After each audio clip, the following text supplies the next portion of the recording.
vereador D'Ambrosio, vice-líder do governo, se manifestasse, mas achei oportuno falar e explicar. O vereador Fantinel me procurou junto com o vereador Iago sobre esse projeto e eu expliquei, inclusive, faço leitura aqui, ipsis literis do artigo 2º, parágrafo 1º, que diz que a nacionalidade brasileira será critério de desempate nos concursos e nos processos seletivos de que participem brasileiros, estrangeiros ou cidadão portugueses. Vejam, nós ainda temos uma distinção de cidadania aqui preconizada por essa lei. Agora, indo naquilo que o vereador D'Ambrosio falou, eu preciso agir dando uma coerência aqui. Eu vejo gente elogiando a Irlanda, os Estados Unidos, dia e noite pelas oportunidades de trabalho. Então a gente precisa ser coerente. Quase 15% da população americana é formada de imigrantes. 50 milhões de imigrantes estão nos Estados Unidos. Na Irlanda, outros milhares de imigrantes, inclusive boa parte deles brasileiros. A maior colônia japonesa fora do Japão, o maior público japonês fora do Japão está em São Paulo, está no Brasil, na verdade. E uma das maiores imigrações italianas está presente também no nosso país. Eu acho o seguinte, se nós vamos ter problema com o imigrante, para isso existe justiça, polícia, etc. O que nós estamos fazendo é aproveitando as pessoas que já estão aqui no nosso país, residindo, e que já cooperam com a nossa economia. Vamos ser sinceros, gente. Quem aqui encontra um brasileiro hoje atendendo num caixa de mercado, como um repositor, como uma pessoa que está empacotando mercadoria, que está fazendo esse trabalho mais braçal e mais bruto dentro de uma indústria, muitas vezes? Dificilmente se acha brasileiro. Fale com os empregadores, é só ir lá, no maior empregador da cidade, da rede de mercados, eu já falei sobre isso aqui.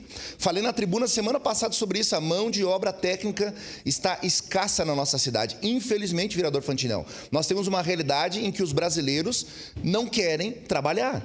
As pessoas não querem mais um trabalho braçal. Ah, mas o meu filho pode trabalhar com inteligência artificial. Outro dia uma pessoa me falou, pois é, mas quanto o seu filho consegue ganhar com inteligência artificial hoje, se ele for trabalhar? Hoje não vai conseguir ganhar nada, ele vai precisar fazer uma transição de carreira no futuro. Vai precisar começar no trabalho braçal, etc. Dificilmente ele vai conseguir, da noite para o dia, ganhar milhões de reais trabalhando com tecnologia. Existem as exceções, sem dúvida. Agora, a regra geral diz que a pessoa começa numa condição mais braçal e a tendência é que vá crescendo, né, no seu trabalho, na sua condição financeira. Então, eu me preocupo também com essa invasão que nós temos hoje na Europa e nos Estados Unidos que acontece no nosso país. Agora, é justamente por esses indícios de preocupação que a gente precisa olhar para dentro do nosso país e saber o que está dando errado. Por que temos uma quantidade tão grande de pessoas em programas sociais que se recusam a trabalhar? Ontem eu falava com um secretário do nosso município e nós tratávamos sobre isso.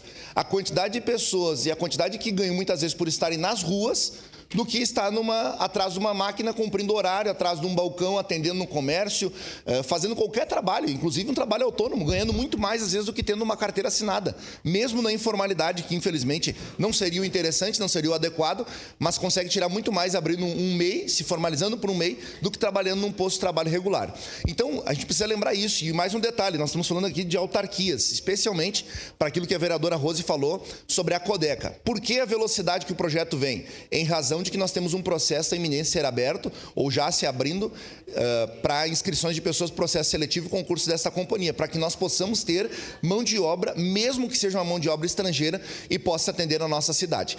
E outra, né? Essas pessoas que vêm para cá, elas estão contribuindo também com a nossa cidade. O seu trabalho ajuda a arrecadação, etc. Claro que nós temos que saber qual é o número que a gente consegue ter. Olha, em Roraima, se não me engano, que é a porta de entrada da Venezuela, né? O impacto demográfico e social, econômico que aconteceu na cidade. É porta de entrada, as pessoas chegam por ali. Mas se espalharam Brasil afora, inclusive vindo até a nossa região. E eu creio que são sazonalidades. Nós tivemos isso com a imigração de haitianos há uns 10, 12 anos atrás, tivemos isso com os senegaleses e estamos tendo isso agora com os venezuelanos, que estavam num período de retorno para o seu país em razão de minimamente essa estabilidade política que estava acontecendo lá, e agora em razão do terremoto, possivelmente muitos deles vão permanecer aqui e outros vão vir de lá para cá. Então, eu acho que é importante oportunizar para que possam trabalhar, possam cooperar com Caxias do Sul, e as leis para evitar o colapso que está na Europa, do qual eu também me preocupo, precisa ser aplicado, né? Precisa saber e fazer distinção entre quem é imigrante, quer trabalhar, quer contribuir conosco, e quem é foragido do país. Quem está vindo porque tem um monte de situação lá e está vindo para se esconder no Brasil. Tem que fazer essa diferenciação. Chegou a hora também do nosso país se posicionar. Agora, não é porque nós temos uma parte de bandidos no meio dos imigrantes que nós temos que tolir a todos. Acho que a gente tem que oportunizar as pessoas que querem trabalhar, assim como um dia foi nos oportunizado nossos antepassados também. Por isso, meu voto é sim, presidente. Obrigado. Obrigado, vereador. Em discussão, vereadora Andressa Marques. Senhor presidente.